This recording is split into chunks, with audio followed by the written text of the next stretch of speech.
सासू माँ की नई सहेली। प्रिया किचन में चाय बना रही होती है और सुमन ड्राइंग रूम में बैठकर मजे से टीवी देख रही होती है। तभी दरवाजे की घंटी बजती है। प्रिया, जरा देखना तो कौन आया है। देखती हूँ मम्मी जी।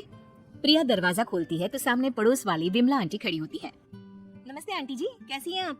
मैं तो बिल्कुल ठीक हूँ बेटा, पर तेरी सास को क्या हुआ है? आजकल कहीं दिखती ही नहीं है। जब देखो तब टीवी के आगे जमी रहती है।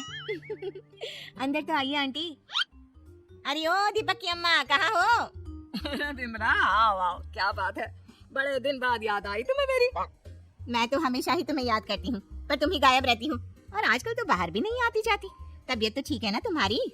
अरे तबीयत को क्या होना है, इस उम्र में तो कुछ ना कुछ लगा ही रहता है। मेरी छोड़ो, तुम ये बताओ कि क्या चल रहा है गली मोहल्ले में? तुम गली मोहल्ले की छोड़ो, चल तो तुम्हारे पड़ोस में रहा है। तुम्हारी नई सहेली आई है।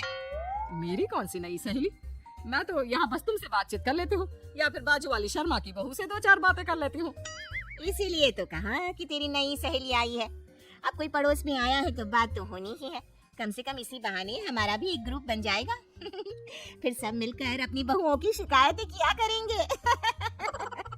दोनों हंसने लगते हैं। तभी प्रिया चाय लेकर आती है और सामने टेबल पर रख देती है। दोनों चाय पीती हैं और बातें करते हैं। चलो मैं चलती हूँ, अब कल मिलते हैं। राम राम। अगले दिन प्रिया किचन में कुछ काम कर रही होती है और सुमन आराम से सोफे पर बैठकर मटर छिल रही होती है। तभी डोरबेल बजती है। प्रिया दरवाजा खोलती है तो सामने उनकी नई पड़ोसन खड़ी होती है। जी आप कौन? मैंने पहचाना नहीं। नमस्ते बेटा, मैं शारदा, आपके बगल वाले घर में अभी 2-4 दिन पहले ही शिफ्ट हुए हैं। ओह अच्छा अच्छा अच्छा, नमस्ते आंटी, अंदर आइए ना आप। देखिए तो मम्मी जी आज कौन आया है। इतना कहकर प्रिया किचन में चाय बनाने चली जाती है। नई पड़ोसन को घर पे देखकर सुमन थोड़ा हैरान हो जाती है। नमस्ते बहन जी, मैं शारदा, आपकी नई पड़ोसन। अच्छा अच्छा, आप है हमारी नई पड़ोसन। आइए आइए, और बताइए कैसी हैं आप? जी बिल्कुल ठीक हूँ। वो दरअसल घर पर छोटी सी पूजा रखवाई थी, बस उसी का प्रसाद देने चली आई। सोचा इसी बहाने नए पड़ोसियों से भी मुलाकात हो जाएगी। ये तो बहुत अच्छा सोचा आपने।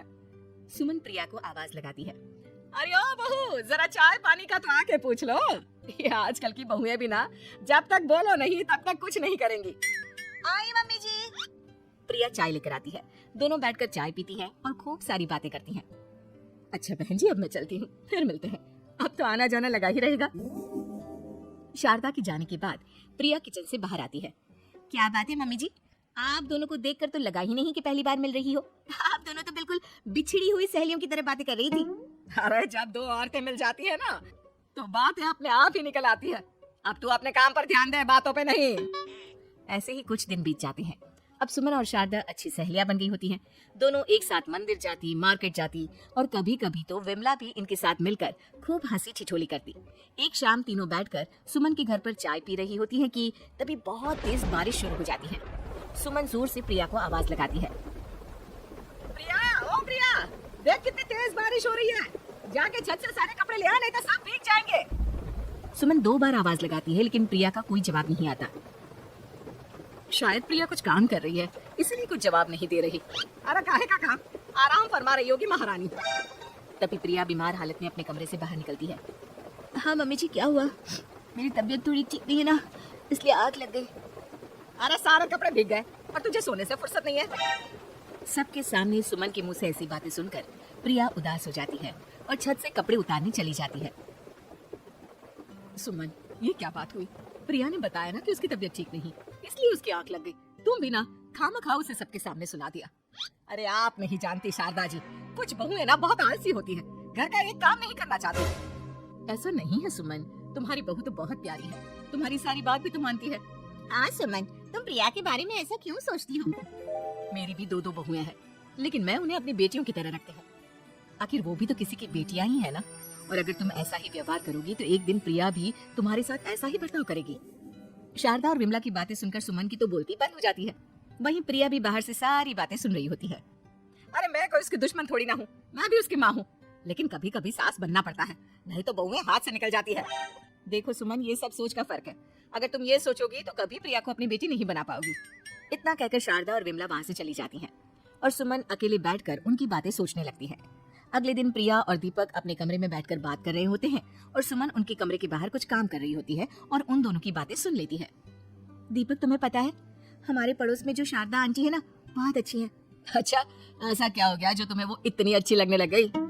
कुछ खास नहीं, बस कल जब मम्मी जी मुझे सबके सामने सुना रही थी तो शारदा आंटी ने मेरा साथ दिया। मैं तो सच में हैरान ही रह गई थी जब उन्होंने मम्मी जी को मुझसे ऐसा बर्ताव करने के लिए मना किया। अच्छा, फिर क्या हुआ? होना क्या था, शारदा आंटी तो मम्मी जी को समझा ही रही थी कि बहू को भी बेटी की तरह ही रखना चाहिए, लेकिन मम्मी जी तो मम्मी जी है ना, उन्हें तो मुझ में हमेशा कमी ही दिखती है। काश मुझे भी शारदा आंटी जैसी सास मिली होती जो मुझे भी अपनी बेटी जैसी समझती। सुमन ये सब सुनकर बहुत उदास हो जाती है और वहां से चली जाती है। प्रिया की बातें सुमन के कानों में बार बार गूंज रही थी। उसे बहुत शर्मिंदगी महसूस हो रही थी कि उसने प्रिया के साथ बहुत गलत किया है। अगले दिन सुमन शारदा और विमला को बुलाती है। क्या बात है सुमन, आज तूने ऐसे अचानक क्यों बुलाया? सब ठीक तो है ना? हाँ हाँ, सब ठीक है, तुम दोनों बैठो तो सही। तब तक दीपक और उसके पापा भी आ जाते हैं। प्रिया, तुम भी आ जाओ। क्या हुआ मम्मी जी, आपने बुलाया? हाँ प्रिया बेटा, मैं आज सबके सामने तुमसे माफी मांगना चाहती हूँ। मैंने आज तक तुम्हारे साथ बहुत बुरा व्यवहार किया है, लेकिन तुमने कभी भी मेरे साथ बुरा बर्ताव नहीं किया। मुझे अपनी गलती का एहसास हो गया है, हो सके तो मुझे माफ कर देना। प्रिया अपनी सास की बातें सुनकर हैरान हो जाती है, उसकी आंखों में आंसू आ जाते हैं। प्लीज मम्मी जी, आप मुझसे माफी मत मांगिए, मैं भी आपकी बेटी ही हूँ। वैसे एक थैंक यू तो मेरी नई सहेली को भी बनता है, जिसकी वजह से मुझे मेरी गलती का एहसास हुआ। शारदा बहन, आपका बहुत बहुत शुक्रिया जो आपने मेरी आंखें खोल दी। अरे क्या सुमन, तुम भी ना? तो फिर इसी बात पर चाय और पकौड़ी हो जाए। हाँ हाँ, क्यों नहीं।